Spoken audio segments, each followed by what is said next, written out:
Olá, você está no canal de audiobook Palavra da Bíblia.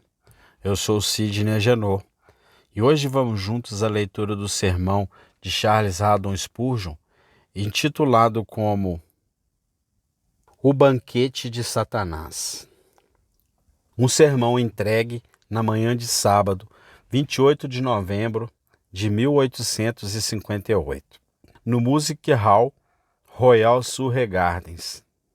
O mestre-sala chamou o noivo e disse-lhe: todo homem no começo oferece um bom vinho, e quando os homens já beberam bem, então o que é pior.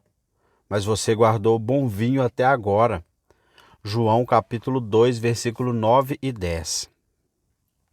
O governador da festa disse mais do que pretendia dizer, ou melhor, há mais verdade no que ele disse do que ele mesmo imaginou. Esta é a regra estabelecida em todo o mundo. Primeiro o bom vinho, e quando os homens já beberam bem, então o pior. É a regra com os homens, e centenas de corações desapontados não lamentaram isso? Amizade primeiro, a língua oleosa, as palavras mais suaves que a manteiga e depois a espada desembainhada.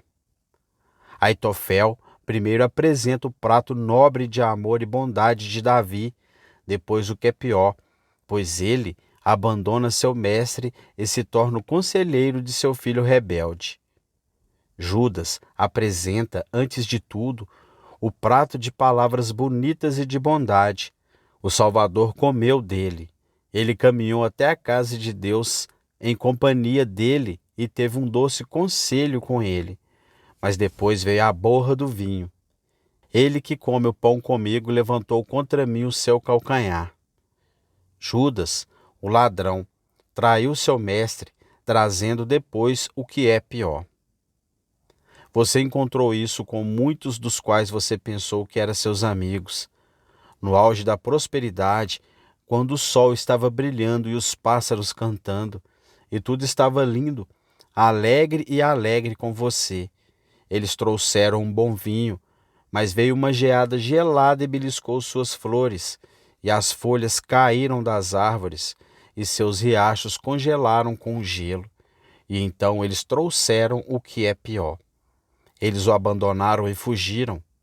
Eles o deixaram em sua hora de perigo e ensinaram a você aquela grande verdade que: maldito é aquele que confia no homem e faz da carne o seu braço. E assim é em todo o mundo, repito, não apenas com os homens, mas com a natureza também.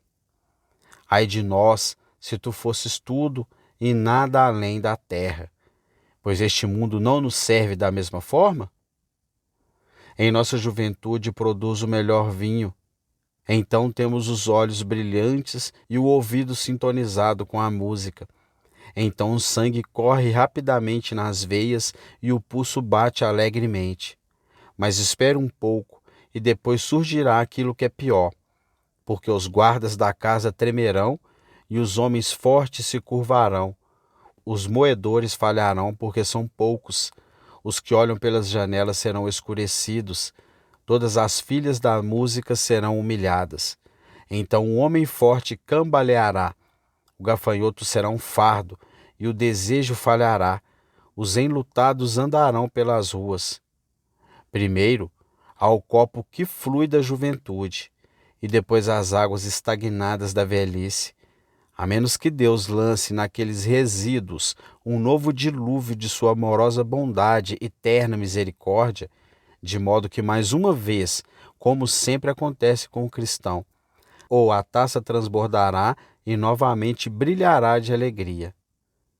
Ó cristão, não confie nos homens, não confie nas coisas deste tempo presente, pois esta é sempre a regra para os homens e para o mundo. Primeiro o bom vinho, e quando tiveres bebido bem, depois o que é bom. Esta manhã, porém, estou prestes a apresentá-los às duas casas de festa. Em primeiro lugar, peço-lhe que olhe dentro das portas da casa do diabo, e você descobrirá que ele é fiel a esta regra. Ele primeiro traz o bom vinho, e quando os homens já beberam bem, e seus cérebros estão confusos com isso, então ele traz o que é pior. Tendo ordenado que você olhe para lá e trema, e preste atenção ao aviso, tentarei entrar com você na casa do banquete de nosso amado Senhor e Mestre Jesus Cristo, e dele poderemos dizer, como o mestre Sala disse ao noivo: tu guardas o bom vinho até agora. As tuas festas ficam melhores e não piores, os teus vinhos ficam mais ricos, as tuas iguarias são muito mais saborosas, e seus presentes mais preciosos do que antes. Tu guardastes o bom vinho até agora.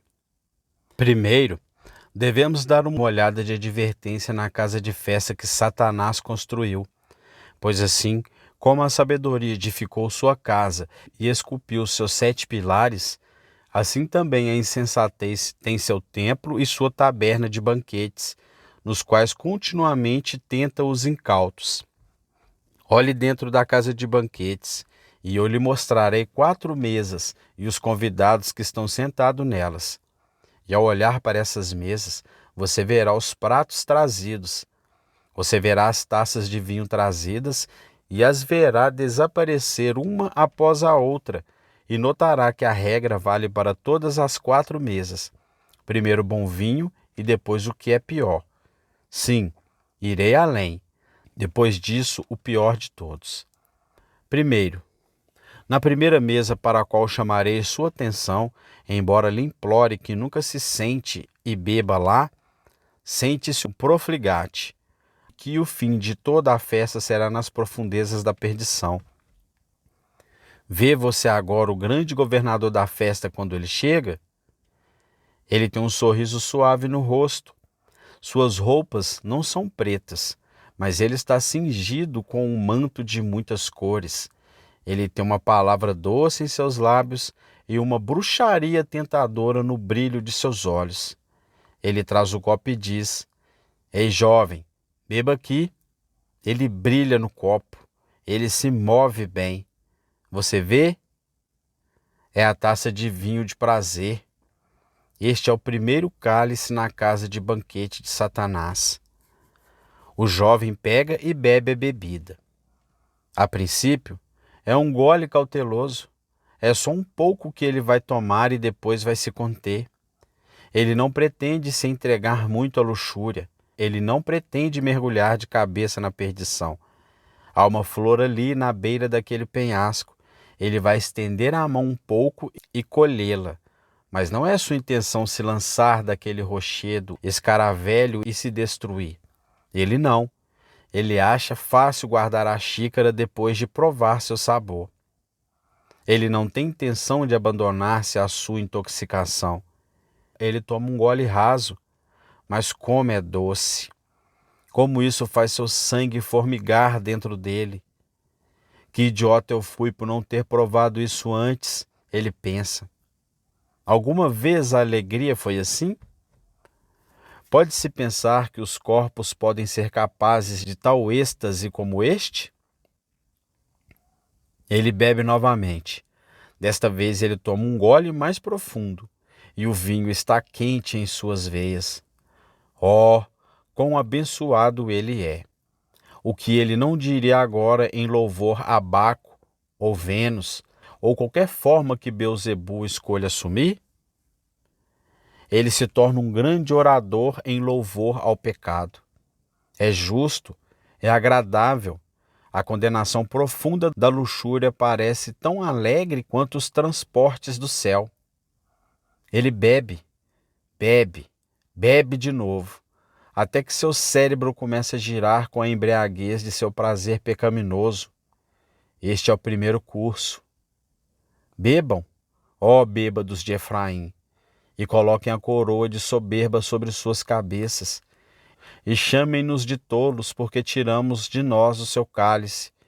Bebam com a prostituta e ceifam com a luxúria. Vocês podem se considerar sábios por fazerem isso, mas sabemos que depois dessas coisas vem algo pior, porque a tua vinha é da vinha de Sodoma e dos campos de Gomorra. As tuas uvas são uvas de fel, os cachos são amargos, O teu vinho é o veneno dos dragões e dos cruéis veneno de áspides. Agora, com uma leitura em sua testa, o sutil governador da festa se levanta de seu assento. Sua vítima está farta do melhor vinho. Ele tira aquela taça e traz outra, não tão brilhante. Olhe para o licor. Ele não está enfeitado com as bolhas brilhantes do êxtase. É todo plano, opaco e insípido. É chamado de cálice de saciedade. O homem já teve o suficiente de prazer e, como um cachorro, ele vomita. E como um cachorro, ele volta a vomitar novamente. Quem tem aí? Quem tem olhos vermelhos? Aqueles que demoram muito no vinho. Agora estou falando figurativamente de vinho, bem como literalmente. O vinho da luxúria traz a mesma vermelhidão dos olhos. O devasso logo descobre que todas as rodadas de prazer terminam em saciedade. Tá, diz ele. O que mais posso fazer? Lá, cometi todas as maldades que podem ser imaginadas e esvaziei todas as taças de prazer. Dei-me algo novo.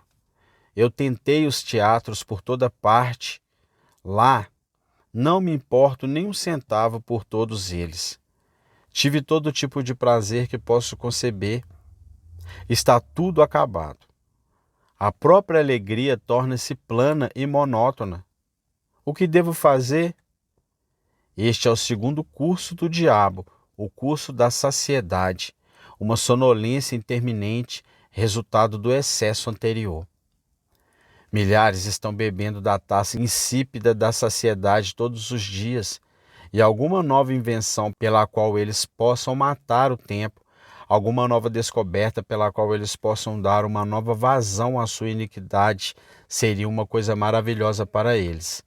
E se alguém pudesse descobrir para eles alguma nova forma de maldade, algumas profundezas mais profundas nas profundezas do inferno mais profundo da lascívia, eles abençoariam o seu nome por ter dado a eles algo novo para excitá-los. Esse é o segundo curso do diabo. E você os vê participando disso? Há alguns de vocês que estão tomando um gole profundo desta manhã. Vocês são os cavalos exaustos do demônio da luxúria, os seguidores desapontados do fogo fátuo do prazer. Deus sabe, se você falasse com todo o seu coração, seria obrigado a dizer: pronto, já experimentei o prazer e não o encontro. Dei uma volta e sou como um cavalo cego no moinho. Tenho que dar uma volta de novo. Estou fascinado com o pecado, mas não posso me deliciar com ele agora como antes, pois toda a glória dele é como uma flor murcha e como a fruta apressada antes do verão. Por algum tempo, o festeiro permanece no mar pútrido de sua paixão, mas outra cena está se abrindo. O governador da festa ordena que outro licor seja aberto. Desta vez, o demônio carrega uma taça preta e a apresenteia com olhos cheios de fogo infernal, brilhando com condenação feroz. Beba disso, Senhor, diz ele. E o homem dá um gole e recua e grita: ó Deus, que alguma vez devo chegar a isso. Você deve beber, Senhor. Aquele que bebe o primeiro copo deve beber o segundo e o terceiro. Beba, mas que seja como fogo na sua garganta. Bebam, embora seja como a lava da Etna em suas tigelas. Beber, você deve beber. Aquele que peca deve sofrer. Aquele que é perdulário em sua juventude deve ter podridão em seus ossos e doença em seus lombos. Aquele que se rebela contra as leis de Deus deve colher a colheita em seu próprio corpo aqui. Há algumas coisas terríveis que eu poderia dizer a você sobre este terceiro curso. A casa de Satanás tem uma câmara frontal cheia de tudo que é atraente para os olhos e fascinante para o paladar sensual. Mas há uma câmara nos fundos e ninguém sabe. ninguém viu todos os seus horrores. Há uma câmara secreta onde ele remove com paz as criaturas que ele mesmo destruiu. Uma câmara sob cujo chão está o fogo no inferno e acima de cujas tábuas o calor daquele poço horrível é sentido. Pode ser o papel de um médico, e não meu, contar os horrores que alguns têm de sofrer como resultado de sua iniquidade. Mas deixe-me dizer ao perdulário que a pobreza que ele suportará é o resultado de seu pecado de prodigalidade extravagante. Deixe-o saber também que o remorso de consciência que o dominará não é uma coisa acidental que cai por acaso do céu. É o resultado de sua própria iniquidade, pois confiem nisso, homens e irmãs. O pecado carrega uma miséria infantil em suas entranhas, e mais cedo ou mais tarde deve ser libertado de seu filho terrível. Se semearmos a semente, devemos colher a colheita. Assim, a lei da casa do inferno permanece. Primeiro o bom vinho, então depois o pior. O último curso resta apresentar. E agora, vocês homens fortes que zombam do aviso que eu gostaria de entregar a vocês com voz de irmão e com um coração afetuoso, embora com linguagem áspera, venham aqui e bebam deste último cálice. O pecador, no final, trouxe-se para o sério. Suas esperanças e alegrias eram como ouro colocado em um saco cheio de buracos, e todos eles desapareceram. Desapareceu para sempre, e agora ele chegou ao fim. Seus pecados o perseguem, suas transgressões o deixam perplexo. Ele é pego como um touro em uma rede, e como ele escapará? Ele morre e desce da doença para a danação. A linguagem morta tentará contar-lhe os horrores daquela última e tremenda taça, da qual o perdulário deve beber e beber para sempre? Olhe para ele. Você não pode ver suas profundezas, mas olhe para a sua superfície vidente e ouça o barulho de correr para lá e para cá, e um som como de ranger de dentes e o lamento de almas desesperadas. Eu olho para aquele cálice e ouço uma voz vindo de suas profundezas.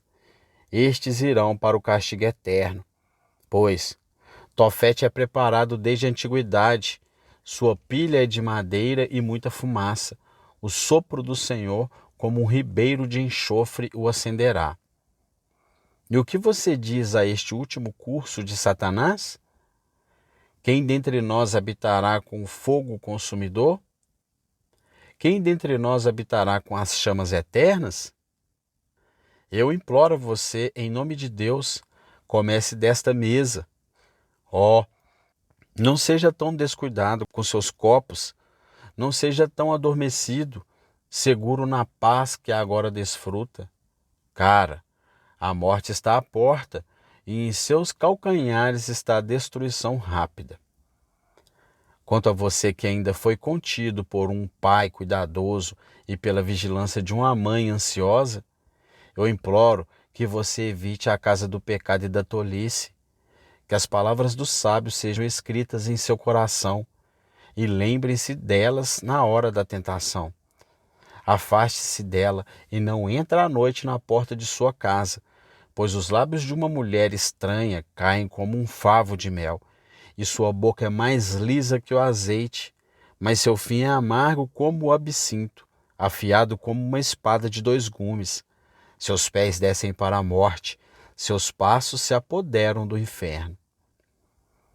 Você vê aquela outra mesa no meio do palácio? Oh, boas almas fáceis! Muitos de vocês pensei que nunca foi ao banquete do inferno, mas há uma mesa para vocês também, coberta com um belo pano branco, e todos os utensílios sobre a mesa são muito limpos e bonitos. O vinho não se parece com o vinho de Gomorra. Ele se move bem, como o vinho das uvas de Escol. Parece não haver embriaguez nele. É como o vinho antigo que eles espremeram da uva no copo, não contendo o veneno mortal. Vede os homens que se sentam nesta mesa? Quão autocontentes elas são. Pergunte aos demônios brancos que esperam por ela, e eles lhe dirão: esta é a mesa dos fariseus. O fariseu está sentado lá. Você pode conhecê-lo. Ele tem seu falactério entre os olhos. A bainha de sua roupa é tornado excessivamente amplo. Ele é um dos melhores professores. Ah, diz Satanás, enquanto ele puxa a cortina e fecha a mesa onde os libertinos estão sacudindo.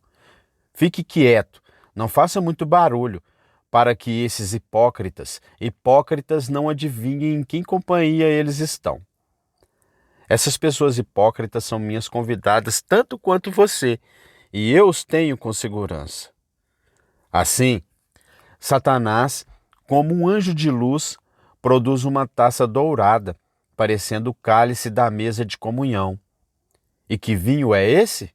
Parece ser o próprio vinho da Sagrada Eucaristia. É chamado vinho da satisfação pessoal. E em torno da borda você pode ver as bolhas do orgulho. Olhe para a espuma inchada sobre a tigela. Deus, eu te agradeço que não sou como os outros homens, extorquidores, injustos, adúlteros, nem mesmo como este publicano. Você conhece aquela taça, meus ouvintes enganosos, o que você conheceu a cicuta mortal que é misturada nela. Pecado como os outros homens? Nem você, nem um pouco. Você não vai se submeter à justiça de Cristo. O que precisa de você? Você é tão bom quanto seus vizinhos. Se você não é salvo, você deveria ser, você pensa. Você não paga a todos 20 shillings por libra? Você já roubou alguém em sua vida?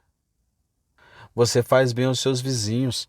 Você é tão bom quanto as outras pessoas. Muito bom. Esse é o primeiro cálice que o diabo dá. E o bom vinho faz você inchar com uma dignidade presunçosa, pois sua fumaça entra em seu coração e o incha com um orgulho acusado. E isso é, eu vejo você sentado na sala tão bem varrido e decorado com tanto esmero, e vejo as multidões de seus admiradores em pé ao redor da mesa, até mesmo muitos dos próprios filhos de Deus que dizem: ó, se eu fosse tão bom quanto ele. Enquanto a própria humildade dos justos fornece provisões para o seu orgulho, espere um pouco, sou hipócrita untuoso. Espere um pouco, pois há um segundo curso por vir. Satanás olha com um ar tão autossatisfeito para seus convidados desta vez, quanto olhou para a tropa de desordeiros. Oh, diz ele, eu enganei aqueles gays com a taça do prazer. Eu dei a eles depois o cálice monótono da saciedade, e eu também os enganei. Vocês pensam que estão bem, mas eu os enganei 2 vezes, eu os enganei de fato. Então ele traz um copo que, às vezes, ele mesmo não gosta de servir. Chama-se a taça de descontentamento e inquietude da mente. E muitos devem beber isso depois de toda a sua autossatisfação.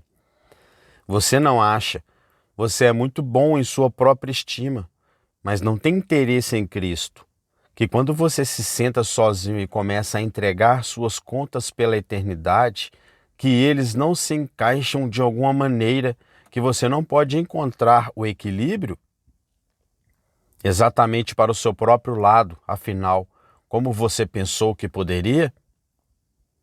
Você às vezes não achou que, quando pensou que estava em pé sobre uma rocha, havia um tremor sobre seus pés? Você ouviu o cristão contar corajosamente: ousado eu devo estar naquele grande dia, para quem a minha carga se estabelecerá? Enquanto pelo teu sangue eu estou absolvido da maldição e vergonha tremendas do pecado. E você disse: bem, eu não posso cantar isso. Eu tenho sido um bom homem da igreja, como sempre vivi. Eu nunca senti falta de ir à minha igreja todos esses anos, mas eu não posso dizer que eu tenho uma confiança sólida. Você já teve uma esperança de satisfação pessoal, Mas agora o segundo curso chegou e você não está tão contente. Bem, diz outro, estive em minha capela, fui batizado e fiz profissão de religião, apesar de nunca ter sido levado a conhecer o Senhor com sinceridade e verdade. E uma vez pensei que era tudo bem comigo, mas eu quero uma coisa que não posso encontrar.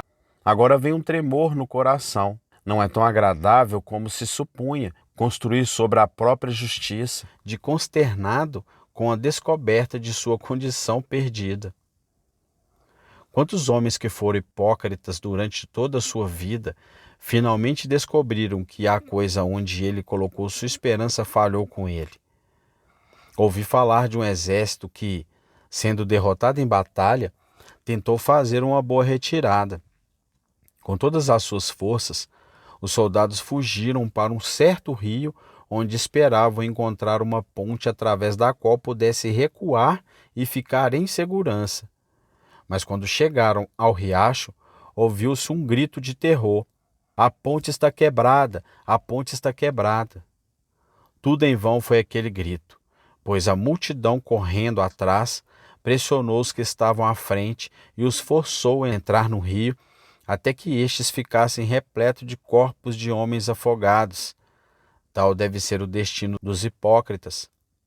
Você pensou que havia uma ponte de cerimônias, que o batismo, a confirmação e a ceia do Senhor constituíam os sólidos arcos de uma ponte de boas obras e deveres. Mas quando você morrer, será ouvido o grito: a ponte está quebrada, a ponte está quebrada. Será em vão para você se virar então. A morte está logo atrás de você. Ela o força a seguir em frente, e você descobre o que é perecer por ter negligenciado a grande salvação e tentar salvar a si mesmo por meio de suas próprias boas obras. Este é o último curso, menos um. Esse é o último curso de tudo. O pior vinho, sua porção eterna deve ser a mesma que a do devasso. Por mais que você tenha pensado ser, na medida em que você orgulhosamente rejeitou a Cristo, você deve beber a vitória da ira de Deus, aquela taça cheia de tremor. Os ímpios da terra arrancarão os resíduos do cálice e os beberão, e você também deve beber tanto quanto eles. Oh, cuidado com o tempo! Deixe de lado sua autoaparência e humilhe-se sobre a poderosa mão de Deus. Creia no Senhor Jesus Cristo e sereis salvos. Alguns de vocês ainda escaparam do chicote, mas há uma terceira mesa cheia de convidados mais honrados.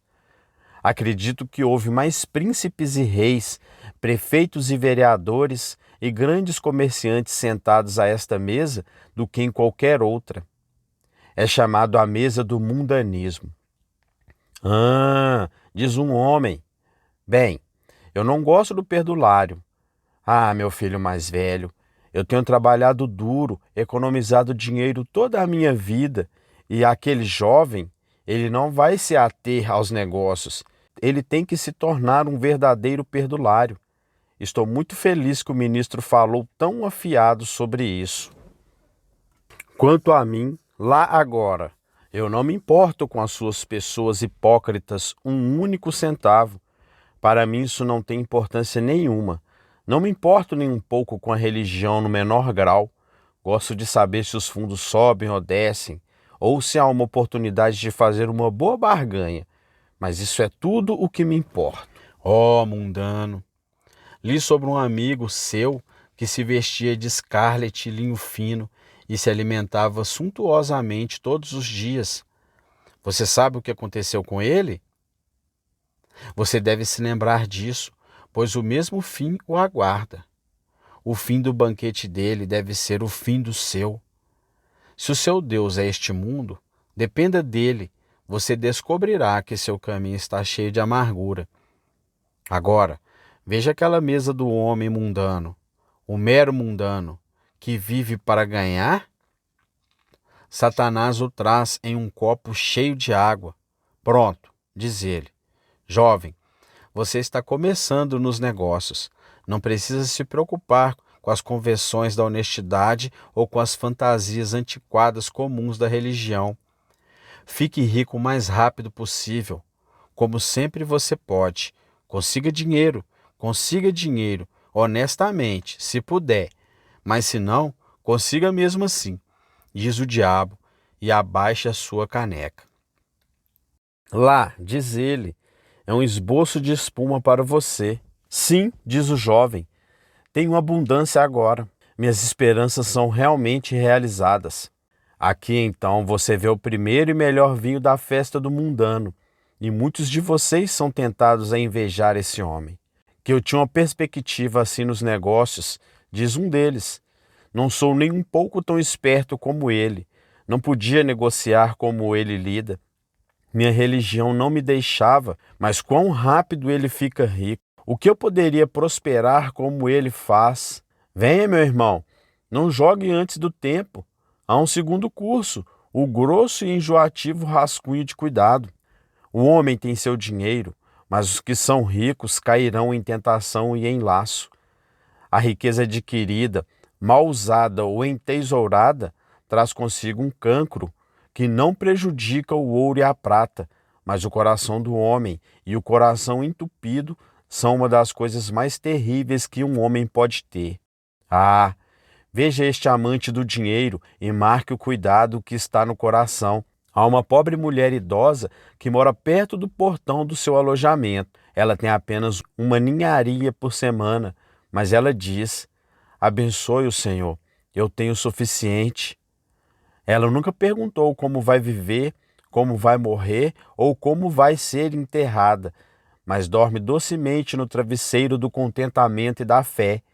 E aqui está esse pobre tolo com um ouro incalculável, mas ele é miserável porque caiu uma moeda de 6 centavos enquanto caminhava pelas ruas, ou porque tinha uma ligação extra sob sua caridade, a qual a presença de algum amigo o obrigava a ceder, ou talvez ele geme porque seu casaco se desgasta cedo demais. Depois disso, vem o ambicioso. Muitos tiveram que beber desse cálice. Que Deus salve qualquer um de nós de suas gotas ardentes. Um grande pregador americano disse: a cobiça gera miséria. A visão de casas melhores que as nossas, de roupas além de nossas posses, de joias mais caras do que podemos usar, de imponentes equipamentos e raras curiosidades fora de nosso alcance. Estes chocam a ninhada de víboras de pensamentos gananciosos, vexando os pobres que querem ser ricos, atormentando os ricos que seriam mais ricos. O avarento anseia por ver o prazer, fica triste na presença da alegria, e a alegria do mundo é sua tristeza, porque toda a felicidade dos outros não é dele. Eu não admiro que Deus abomine ele. Ele inspeciona seu coração como faria como uma caverna cheia de pássaros barulhentos ou um ninho de répteis barulhento, e detesta a visão de seus inquilinos rastejantes. Para o homem avarento, a vida é um pesadelo, e Deus permite que ele lute com ela da melhor maneira possível. Mamon poderia construir seu palácio em tal coração e o prazer trazer toda a sua folia para lá. Honrar todas as suas guirlandas seria como prazeres em um sepulcro e guirlandas em um túmulo. Quando um homem se torna avarento, tudo o que ele tem não é nada para ele. Mais, diz ele, como algumas criaturas pobres em uma febre terrível que gritam: beba, beba, beba, e você lhes dá a bebida, mas depois que elas têm, sua sede aumenta. Como a sanguessuga, eles gritam: dê, dê, dê. A avareza é uma delirante loucura que busca captar o mundo em seus braços e ainda assim despreza a abundância que já tem. Esta é uma maldição da qual muitos morreram, e alguns morreram com o saco de ouro nas mãos e com a infelicidade na testa, porque não podiam levá-lo consigo para o caixão e não podiam levá-lo para outro mundo. Bem, então vem o próximo curso. Baxter e aqueles terríveis pregadores antigos Costumavam imaginar o avarento e o homem que vivia apenas para fazer ouro no meio do inferno, e imaginaram Mamon derramando ouro derretido em sua garganta. Lá, dizem os diabos zombeteiros: é isso que você queria? Você tem agora. Beba, beba, beba. E o ouro derretido é derramado. Eu não devo, no entanto, entrar em qualquer imaginação tão terrível, mas isso eu sei. Aquele que vive para si mesmo deve perecer. Aquele que coloca suas afeições nas coisas da terra não cavou fundo. Ele construiu sua casa nas areias, e quando a chuva desce e as inundações chegam, deve descer a sua casa, e grande deve ser a queda dela. É o melhor vinho primeiro, no entanto, é o homem respeitável, respeitável e respeitado. Todo mundo o honra. E depois o que é pior, quando a maldade mendigou sua riqueza e a cobiça enlouqueceu seu cérebro. É certo que virá, tão certo como sempre, você se entrega ao mundanismo. A quarta mesa é colocada em um canto muito isolado, em uma parte muito particular do palácio de Satanás. Há a mesa posta para os pecadores secretos, e aqui a antiga regra é observada. Naquela mesa, em uma sala bem escura, vejo um rapaz sentado hoje, e Satanás é o servo, entrando sem ruído, para que ninguém o ouvisse. Ele traz a primeira taça, e como é doce! É a taça do pecado secreto. As águas roubadas são doces e o pão comido em segredo é agradável. Que doce aquele bocado, comido sozinho. Houve algum que rolou tão delicadamente debaixo da língua? Esse é o primeiro. Depois disso, ele traz outro, o vinho de uma consciência inquieta. Os olhos do homem estão abertos, ele diz. O que eu fiz? O que eu tenho feito? Ah, grita. A primeira taça que você me trouxe, eu vi brilhando naquela cunha de ouro e uma boa veste babilônica, e eu pensei, eu devo ter isso. Mas agora meu pensamento é, o que devo fazer para esconder isso? Onde devo colocá-lo? Eu preciso cavar. Eu preciso cavar fundo como o inferno antes de esconder. Com certeza ele será descoberto. O governador cruel da festa está trazendo uma tigela enorme, cheia de uma mistura preta. O pecador secreto bebe e fica confuso. Ele teme que seu pecado o descubra. Ele não tem paz, nem felicidade. Ele está cheio de medo inquieto. Ele tem medo de ser detectado. Ele sonha à noite que há alguém atrás dele. Há uma voz sussurrando em seu ouvido e dizendo: eu sei tudo sobre isso, vou contar. Ele pensa, talvez, que o pecado que cometeu em segredo se revelará a seus amigos. O pai o saberá, a mãe o saberá. Sim, pode ser que até o médico conte a história e revele um miserável segredo. Para tal homem, não há descanso. Ele está sempre com medo de ser preso. Ele é como o devedor sobre o qual li, que, devendo muito dinheiro, temeu que os oficiais de justiça estivessem atrás dele.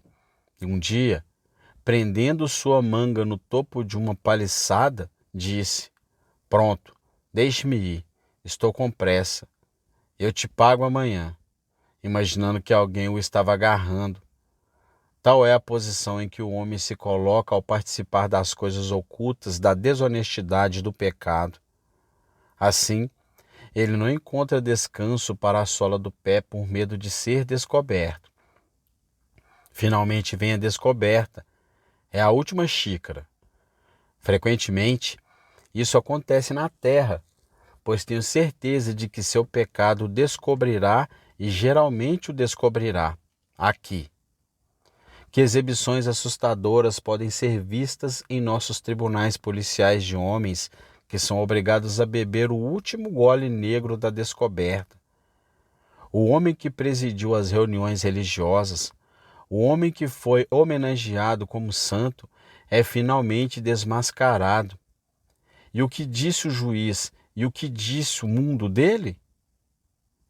Ele é uma piada e uma reprovação e uma repreensão em todos os lugares. Mas suponho que ele seja tão astuto que passe pela vida sem ser descoberto, embora eu achei isso quase impossível. Que taça ele deve beber quando finalmente estiver diante do tribunal de Deus? Traga-o para fora, carcereiro, guardião terrível da masmorra do inferno. Conduza o prisioneiro. Eu vim. O mundo inteiro está reunido. Levante-se, Senhor. Você não fez uma profissão de religião? Todos não achavam que você era um santo? Ele está sem palavras, mas há muitos naquela vasta multidão que gritam. Nós o pensamos assim. O livro está aberto. Suas ações são lidas. Transgressões após transgressões, todas expostas. Você ouviu isso dele? Os justos, movidos de indignação, estão levantando suas vozes contra o homem que os enganou e habitou entre eles como um lobo em pele de cordeiro. Oh, quão terrível deve ser suportar o desprezo do universo! Os bons podem suportar o desprezo dos ímpios, mas para os ímpios suportar a vergonha e o desprezo eterno que a justa indignação acumulará sobre eles será uma das coisas mais assustadoras, depois da eterna resistência à ira do Altíssimo. Que não precisa acrescentar, é a última taça da terrível festa do diabo, com a qual o pecador secreto deve ser preenchido para todo sempre. Faço uma pausa agora, mas é apenas para reunir minhas forças para implorar que qualquer coisa que eu possa ter dito, que tenha a menor influência pessoal sobre qualquer um dos meus ouvintes, não seja esquecida. Eu imploro a vocês, homens e irmãs, se agora vocês estão comendo a gordura e bebendo o doce do banquete do inferno, parem e reflitam. Qual será o seu fim? Quem semeia na carne, da carne ceifará corrupção. Quem semeia no Espírito, do Espírito ceifará a vida eterna. Não posso dispensar mais tempo para isso, com certeza. Mas você deve me perdoar enquanto eu ocupo apenas alguns minutos em levar à casa do Salvador, onde ele banqueteia sua amada. Venha e sente-se conosco à mesa de Cristo, providências externas. Ele não festeja seus filhos à maneira do príncipe das trevas, pois o primeiro cálice que Cristo lhes traz é muitas vezes um cálice de amargura. Existem seus próprios filhos amados, seus próprios remidos, que têm apenas uma triste alegria. Jesus traz o cálice da pobreza e da aflição, e faz seus próprios filhos beberem dele até que digam: Tu me embriagastes com absinto e me enchestes de amargura. É assim que Cristo começa, o pior vinho primeiro. Quando o sargento começa com um jovem recruta, dá-lhe um xelim e depois vem a marcha e a batalha. Mas Cristo nunca leva seus recrutas assim. Eles devem calcular o custo para que não comecem a construir e não sejam capazes de terminar. Ele procura não ter discípulos que se deslumbrem com as primeiras aparições. Ele começa grosseiramente com eles, e muitos foram seus filhos que descobriram que o primeiro prato da mesa do Redentor foi aflição, tristeza, pobreza e carência.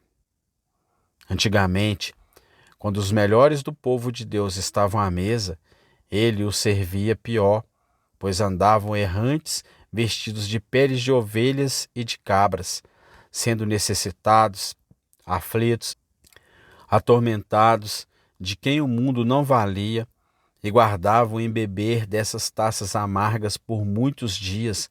Mas deixe-me dizer-lhe depois que ele trouxe taças mais doces para eles, e você que tem sido perturbado descobriu isso. Após o cálice da aflição, vem o cálice da consolação. E ó, quão doce é isso! Foi o privilégio desses lábios beber aquele cálice após a doença e a dor. E posso testemunhar que disse a respeito de meu mestre: Tu guardaste o melhor vinho até agora. Era tão delicioso que o gosto dele tirou todo o gosto de amargura da tristeza, E eu disse: certamente a amargura desta doença já passou, pois o Senhor se manifestou a mim e me deu o seu melhor vinho. Mas, amados, o melhor vinho vem por último. O povo de Deus o encontrará externamente. O pobre santo vem para morrer. O Mestre deu a ele o cálice da pobreza, mas agora ele não bebe mais dele. Ele é rico em todas as intenções de bem-aventuranças. Ele tomou o cálice da doença, dele não beberá mais. Ele teve o cálice da perseguição, mas agora é glorificado juntamente com seu Mestre e sente-se em seu trono. As melhores coisas vieram por último para ele em circunstâncias externas. Certa vez, 2 mártires foram queimados em Stratford Bill. Um deles era coxo e o outro cego, e quando foram amarrados à estaca, o coxo pegou sua muleta e jogou-a no chão e disse ao outro: anime-se, irmão, este é o remédio afiado que nos curará. Não ficarei coxo dentro de 1 hora, e a partir deste momento, nem você ficará cego. Não, as melhores coisas viriam por último. Mas sempre pensei que o Filho de Deus é muito parecido com os cruzados. Os cruzados começaram sua jornada e tiveram que lutar contra muitos milhares de inimigos e marchar por léguas de perigo. Talvez você se lembre da história de que, quando os exércitos de Bullion avistaram Jerusalém, eles pularam de seus cavalos, bateram palmas e gritaram: Jerusalém, Jerusalém, Jerusalém. Esqueceram-se de todas as suas fadigas, de todo o cansaço da viagem e de todas as suas feridas, pois ali estava Jerusalém à vista. É como um santo finalmente clamará: Jerusalém, Jerusalém, quando toda a tristeza, toda a pobreza e doença tiverem passado a ele, for abençoado com a imortalidade. O vinho ruim. Ruim, eu disse? Não, o vinho amargo é retirado, e o melhor vinho é trazido, e o santo se vê glorificado para sempre com Cristo Jesus. E agora vamos nos assentar à mesa de experiência anterior. O primeiro cálice que Cristo traz para seus filhos, quando eles se sentam à mesa, é tão amargo que talvez nenhuma língua possa descrevê-lo. É o cálice da convicção. É um copo preto, cheio de mais intensas amargura. Certa vez, o apóstolo Paulo bebeu um pouco dela, mas era tão forte que o deixou cego por 3 dias. A convicção de seu pecado o dominou totalmente. Ele só podia entregar sua alma ao jejum e à oração. E foi somente quando ele bebeu do próximo copo que as escamas caíram de seus olhos. Bebi dele, filhos de Deus, e pensei que Jesus era cruel. Mas em pouco tempo ele me trouxe um cálice mais doce, o cálice de seu amor perdoador, cheio do rico carmesim de seu precioso sangue. Oh, o gosto desse vinho está em minha boca, nesta mesma hora, pois o gosto disso é como o vinho do Líbano que permanece no barril por muitos dias. Você não se lembrará quando, depois de ter bebido o cálice da dor, Jesus veio e mostrou-lhe suas mãos e seu lado e disse: pecador, eu morri por você e me entreguei por você. Acredite em mim. Você não se lembra de como você acreditou e tomou um gole do cálice, e você acreditou novamente e tomou um gole mais profundo e disse: bendito seja o nome de Deus, desde agora e para sempre, e que toda a terra diga: amém, porque ele quebrou os portões de bronze, cortou as trancas de ferro e libertou os cativos? Desde então, o glorioso Mestre tem dito a você: amigo, suba mais alto, e ele os levou aos assentos superiores nos melhores aposentos e lhes deu coisas mais doces. Eu não vou te contar hoje dos vinhos que você bebeu. A esposa em Cantares de Salomão pode suprir a deficiência de meu sermão esta manhã. Ela bebeu do vinho aromático de sua romã, e você também, naqueles momentos elevados e felizes em que teve comunhão com o Pai e com seu Filho Jesus Cristo. Ó Jesus, Jesus, Jesus, tu realmente guardastes o melhor vinho até agora. Meu mestre, eu te vi no sábado, mas este é um sábado eterno. Eu te encontrei na congregação, mas esta é uma congregação que nunca se separará. Ó meu mestre, eu vi as promessas, mas isso é o cumprimento. Eu te abençoei por providências graciosas, mas isso é algo mais do que tudo isso. Você me deu graça, mas agora você me deu glória. Você já foi meu escudo, mas agora você é meu sol. Estou à tua direita, onde há plenitude de alegria para sempre. Você guardou o seu melhor vinho até agora. Tudo o que eu já tive antes não era nada comparado a isso.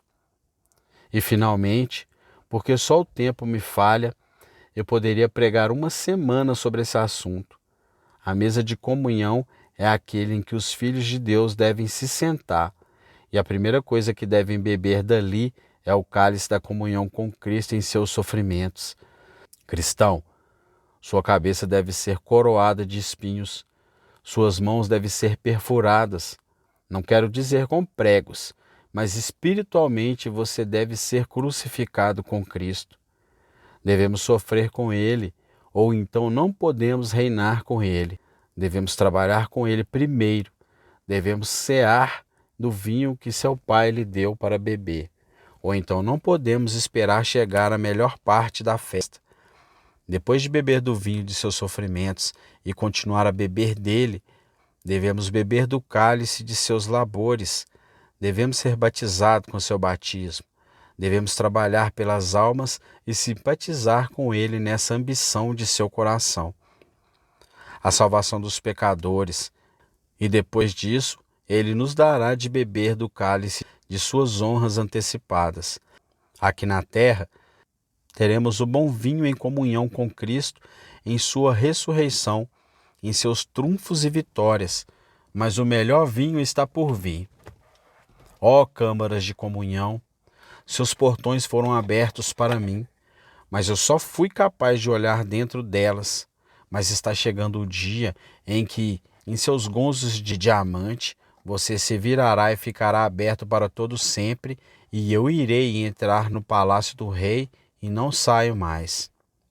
Ó cristão, logo verás o rei em sua formosura, logo tua cabeça estará em seu seio, logo te sentarás a seus pés com Maria, logo farás como o esposo fez. Tu o beijarás com os beijos de seus lábios e sentirás que o seu amor é melhor do que o vinho. Posso imaginar vocês, irmãos, no último momento de sua vida, ou melhor, no primeiro momento de sua vida, dizendo: Ele guardou o melhor vinho até agora. Quando você começa a vê-lo cara a cara, quando você entra na comunhão mais próxima, sem nada para perturbar ou distrair você, então você dirá: o melhor vinho é guardado até agora. Um santo estava morrendo uma vez, e outro que estava sentado ao seu lado disse: Adeus, irmão, eu nunca mais o verei na terra dos vivos. Ó, disse o moribundo, eu te verei novamente na terra dos viventes que está lá para onde vou. Esta é a terra dos moribundos. Irmãos e irmãs, se nunca mais nos encontrarmos na terra dos moribundos, temos esperança de que nos encontraremos na terra dos viventes e bebamos finalmente o último vinho.